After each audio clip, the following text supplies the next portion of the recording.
اس کی نظر نے یہ منظر دیکھا اور سمجھ لیا کہ معاملات پر اب اس کا اختیار نہیں ہے اور نہ ہی اس کے حاکم بیٹے کا۔ اس نے اپنے پیچھے دروازہ بند کر دیا اور اپنی بیوی کے ساتھ جا کے کھڑا ہو گیا۔ ابا جی، اکبر کو بچا لو۔ کمرے میں پہلے سے موجود عورت نے زاروں قطع روتے ہوئے فریاد کی۔ میرا انور اتنا ظالم نہیں ہے شانو کہ خود تجھے بیوہ کرے۔ انور کی ماں نے روتے روتے کہا، پہلے یہ بتا دے کہ اب تو اپنے بھائی کے ساتھ کیا کرے گا انور، اور مجھے کیا سزا دے گا؟ چودھری نے کانپتی آواز میں کہا۔ صورتحال اب پوری طرح کنٹرول میں آ چکی تھی۔ میں نے کہا، چودھری صاحب آپ پرسکون رہیں اور بیٹھ جائیں۔ اس نے مجھے کھا جانے والی نظروں سے گھورا۔ یہ سب تیری وجہ سے ہوا؟ رائٹ، اور اسی لیے میں آپ کو ضمانت دے رہا ہوں کہ آگے بھی آپ کی حیثیت میں کوئی فرق نہیں پڑے گا۔ آپ انور علی کے بھی والد ہیں اور اس کے لیے زیادہ باعث عزت ہیں۔ آپ بھی بیٹھ جائیں ماں جی۔ وہ دونوں پیچھے ہٹ کے ایک صوفے پر بیٹھ گئے تو انور علی نے چھوٹے بھائی کی طرف دیکھا۔ بیٹھ جا تو بھی، لیکن خیال رکھنا کہ باہر سے تیرا کوئی حامی اور جانثار اندر نہ آئے، ورنہ مارا جائے گا۔ زخم خوردہ سانپ کی طرح بل کھانے والا اکبر علی اپنی بیوی کے پاس بیڈ پر بیٹھ گیا۔ تو میری جگہ نہیں لے سکتا انور، تیری یہ بدماشی نہیں چلے گی۔ تیری یہ غلط فہمی بھی بہت جلد دور ہو جائے گی اکبر، جب تو میری جگہ لے گا۔ اکبر کی بیوی شاہینہ نے پھر رونا شروع کر دیا۔ اسے معاف کر دو بھائی جی۔ کبھی میرے لیے ایک بار بھی تیرے دل میں رحم جاگا تھا؟ یہ بات ایک بار بھی تو نے کہی تھی میرے لیے اپنے شوہر سے؟ کیا ضرورت تھی تجھے؟ تو بنی بیٹھی تھی مہارانی، راج پاٹ کی مالک۔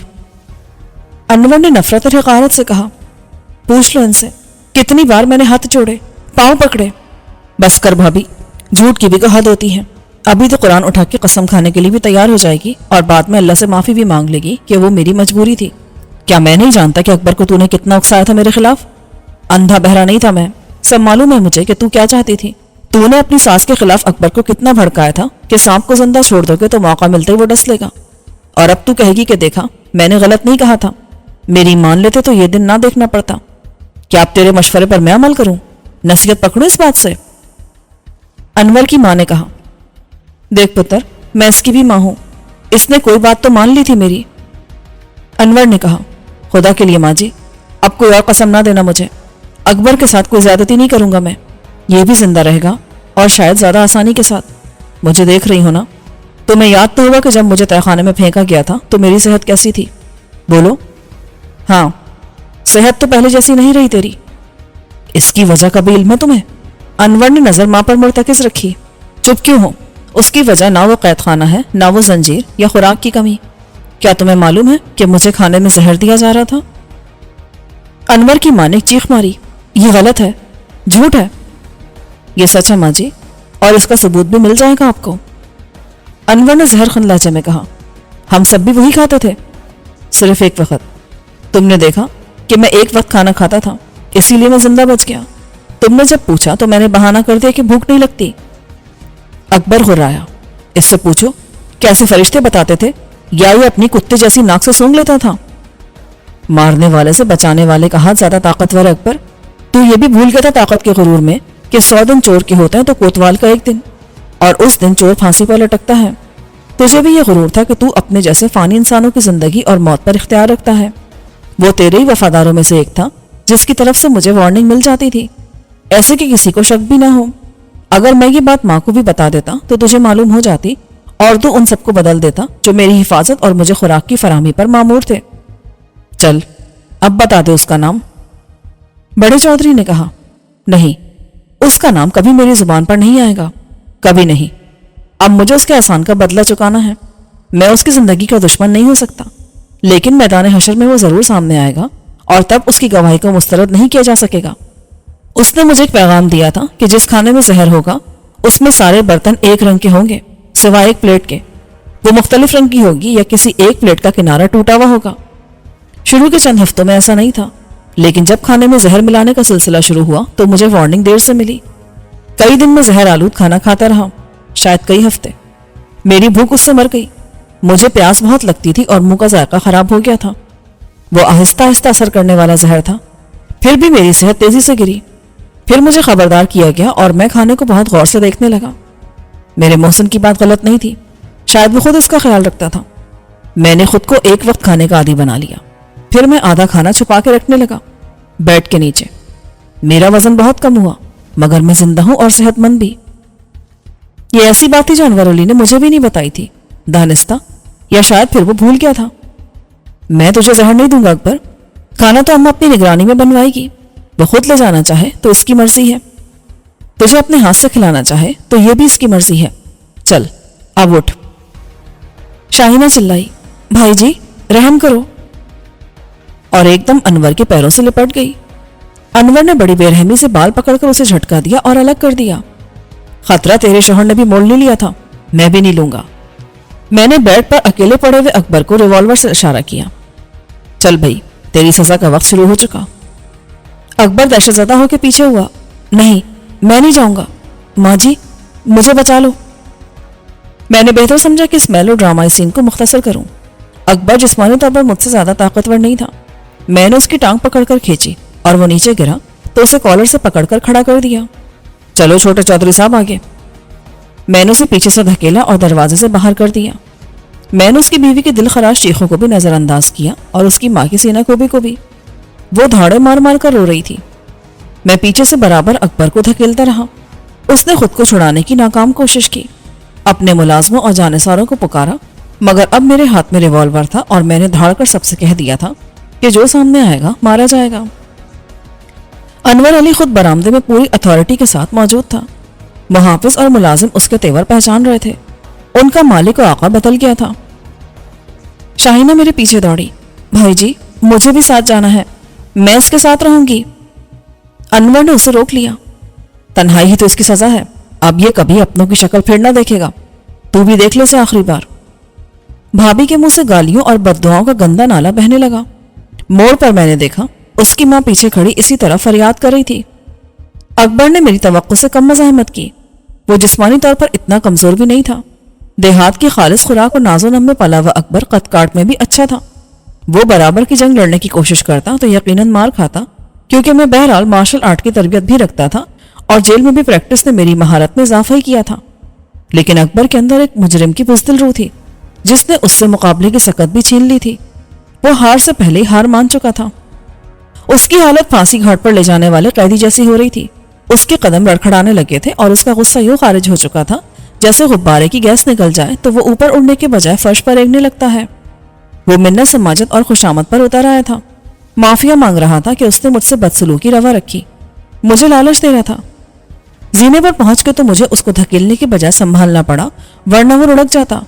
میں نے کہا، مرد بنو اکبر علی، دیکھو تمہارے بھائی نے کیسے مردانہ وار تمہارا ظلم برداشت کیا، یہاں بہت فرصت ہوگی تمہیں، سوچنا کہ تم کیا کرتے رہے تھے، کس کے ساتھ تم نے کیا زیادتی کی، کس پر کتنا تشدد کیا، کس کا حق مارا اور کسے بے خطا مارا۔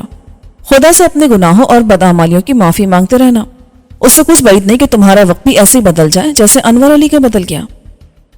نیچے پہنچ کے میں نے اسے بیڈ پر دھکا دیا اور اپنا رخ اس کی طرف کرتے ہوئے الٹا چلتا ہوا اس گارڈ کی طرف گیا جو زنجیر میں بندھا پڑا تھا۔ وہ اب ہوش میں آ چکا تھا اور پھٹی پھٹی آنکھوں سے ایک ناقابل تصور منظر دیکھ رہا تھا۔ میں نے چابی اس کی طرف پھینکی، اپنے پیروں میں پڑی زنجیر کا تالا کھولو اور چابی مجھے واپس کر دو۔ خیال رکھنا کہ تم نے ذرا بھی غلط حرکت کی تو اس ریوالور کی گولی تمہارے سر میں اتر جائے گی۔ میرا نشانہ کیسا ہے یہ تم مرنے سے پہلے اندازہ کر لو گے۔ اس نے خاموشی سے چابی لی اور تالا کھول کے مجھے واپس کر دی۔ اکبر علی اسے گالیاں دینے لگا، حرام زادے، کتے، نمک حرام، غدار، اس دن کے لیے میں نے پالا تھا تجھے۔ میں نے اس سے کہا، اکبر علی کے پیروں میں زنجیر ڈال کے تالا لگا دو۔ وہ اکبر کی طرف بڑھا تو اکبر اس پر حملہ آور ہو گیا، گارڈ دھکے سے پیچھے گر گیا۔ اکبر دیوانہ وار زینے کی طرف دوڑا تو میں نے ٹانگ اڑا دی اور وہ بری طرح منہ کے بل فرش پر گرا۔ محافظ اسے پیچھے سے پکڑ کے دبوچ کر اٹھایا اور گھسیٹ کر لے گیا۔ زنجیر کی جھنکار کے ساتھ ہی تالے کا کھٹکا سنائی دیا اور محافظ پیچھے ہٹ گیا۔ اکبر علی فرش پر اوندھا گر کے دھاڑے مارنے لگا۔ میں نے کہا، میں تو یہاں سے چلا جاؤں گا، تمہارے مستقبل کا فیصلہ انور علی کرے گا۔ جو کچھ تم نے میرے ساتھ کیا میں تمہیں معاف کرتا ہوں، انور کے معاملات وہ جانے۔ میں پلٹا اور گارڈ کو آگے رکھ کے دروازے سے سینے پر چڑھ گیا۔ دروازے کو میں نے خود لاک کیا لیکن چابی گارڈ کو نہیں دی۔ جب میں واپس اوپر پہنچا تو صورتحال میں کوئی زیادہ تبدیلی نہیں آئی تھی۔ بڑے چودھری کو چپ لگ گئی تھی، وہ ہر طرف سے پس رہا تھا۔ پہلے اس نے بڑے بیٹے کے خلاف چھوٹے کی حمایت کرنے کی غلطی کی تھی، آج صرف وہ نہیں، اس کا خمیازہ سب بھگت رہے تھے۔ دونوں حریف ایک ہی ماں کے بیٹے تھے اور اس کے جذبات میں ممتا کے سوا کچھ نہ تھا۔ پہلے بھی وہ ان کی دشمنی کے درمیان پس رہی تھی، آج بھی وہ پہلے سے زیادہ عذاب میں تھی۔ بڑا بیٹا ایک مختلف ذہن رکھتا تھا اور اسے مجبور سمجھ کر معاف بھی کر سکتا تھا، مگر چھوٹے کے لیے وہ کیا کرے؟ وہ تو ماں کو الزام دے گا کہ تم نے مجھے ایک سانپ کا سر نہیں کچلنے دیا، اس وقت میں نے تمہاری نہ سنی ہوتی تو آج مجھے سزا نہ بھگتنی پڑتی۔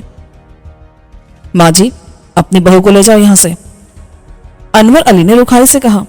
میرے دل پر اب آنسو اثر نہیں کرتے، 1 سال میں صدمات جھیل جھیل کر یہ دل پتھر کا ہو گیا ہے۔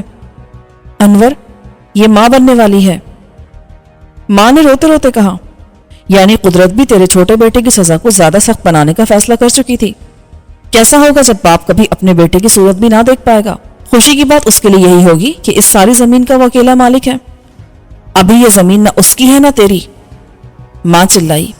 ہو جائے گی کسی دن، ابا جی یہی چاہتے تھے نا، تاکہ میرا حصہ بھی اسے ملے۔ انہیں بہت اعتبار تھا نا اس پر کہ ان کی جدی پشتی جائیداد کا وہی صحیح وارث ہے جو اس کی حفاظت کر سکتا ہے۔ بڑا بیٹا ہرگز اس قابل نہیں۔ زمین ساری رہنی چاہیے، اولاد ساری رہے یا نہ رہے۔ کیوں ابا جی؟ بڑے چودھری کی آنکھوں سے آنسو چھلک پڑے جو اس نے روک لیے۔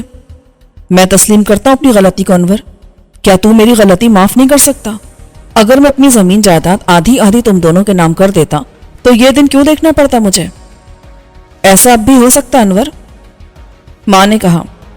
پہلے مجھے گزرے ہوئے سال کا ایک ایک دن، ایک ایک لمحہ لوٹا دو، وقت کو پھر وہی لے جاؤ جہاں سے تمہاری خطا میری سزا بنی تھی۔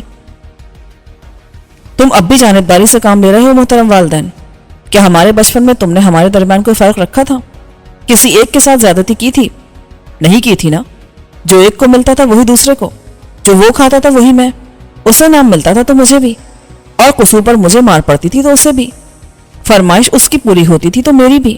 پھر آج سزا صرف میرے لیے کیوں؟ چودھری نے خاموشی سے سر جھکا لیا۔ کم سے کم 1 سال تو اس کی سزا بھی رہنے دیں، پھر رحم کی اپیل کریں، یا مجھے بتا دیں کہ ایسی ہی کوشش آپ نے میری رہائی کے لیے بھی کی تھی۔ تو جانتا ہے کہ میں نے بھی کوشش کی تھی تجھے زندہ رکھنے کی، ماں نے فریاد کی۔ اب تمہیں کوشش کرنے کی ذلت بھی نہیں اٹھانی پڑے گی۔ میرا اسے مارنے کا کوئی ارادہ نہیں، نہ زہر دے کر اور نہ تشدد کر کے۔ تمہیں اس کے لیے کوئی رعایت حاصل کرنے کے لیے مجھ سے التجا نہیں کرنی پڑے گی۔ تم جو چاہو گی اسے فراہم کر دیا جائے گا۔ پھر بھی تم خوش نہیں ہو، اسے کوئی اذیت نہیں ہوگی جو میں نے برداشت کی تھی۔ جیسی تیری مرضی انور، سزا پہلے بھی میرے لیے تھی، اب بھی میرے لیے ہے۔ اس کا ذمہ دار میں کیسے ہو گیا؟